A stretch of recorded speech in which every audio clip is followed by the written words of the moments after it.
Assalamualaikum warahmatullahi wabarakatuh. Ini adalah video kedua ya tentang guru efektif. Tadi setelah kita melihat dari Undang-Undang Guru dan Dosen, kemudian pendapat Kruiksang dan kawan-kawan, dan selanjutnya ini sebenarnya yang jadi tujuan saya adalah memperkenalkan Anda pada karakteristik guru efektif menurut Colin Marsh.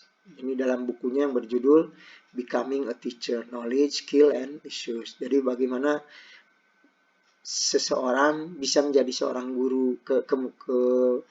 Jadi dalam buku ini dengan sangat baik ya disampaikan pengetahuan apa yang harus dimiliki, keterampilan apa, dan isu-isu penting apa. Sebenarnya isu-isu di sini berkenaan dengan problematika ya sebagai seorang guru.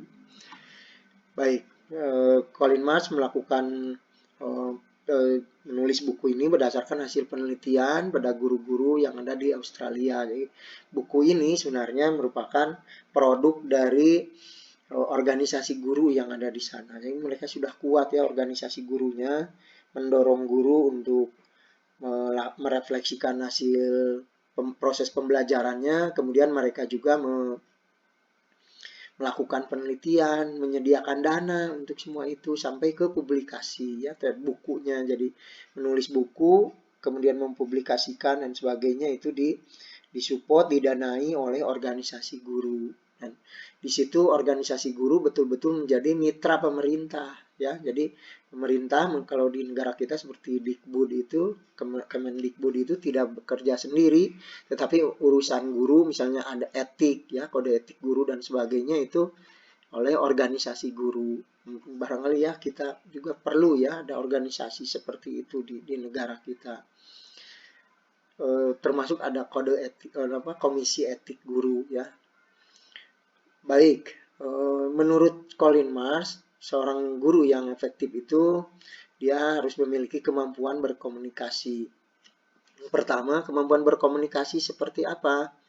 Nah, ini kemampuan berkomunikasi itu kita ingat ini menyangkut kemampuan mendengarkan, kemampuan berbicara, kemampuan membaca, dan kemampuan menulis.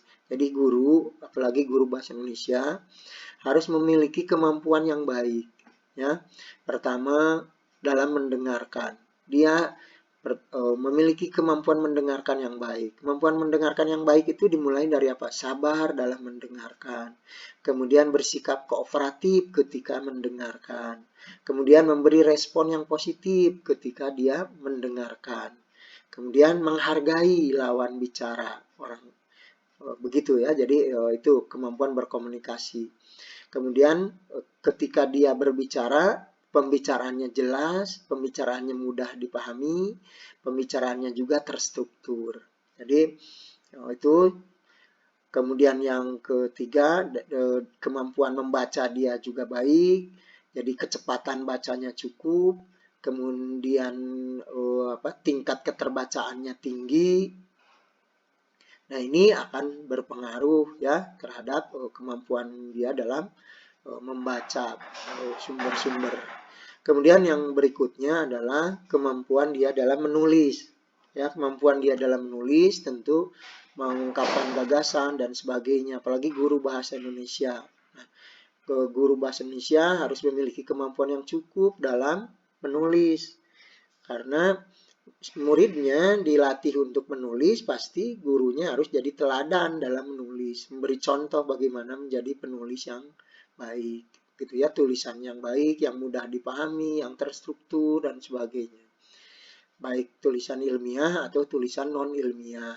Jadi guru harus serba bisa. Itu yang dimaksud dengan kemampuan berkomunikasi. Yang berikutnya adalah kemampuan mengajar. Kemampuan mengajar di sini yang dimaksud adalah kemampuan membuat siswa belajar.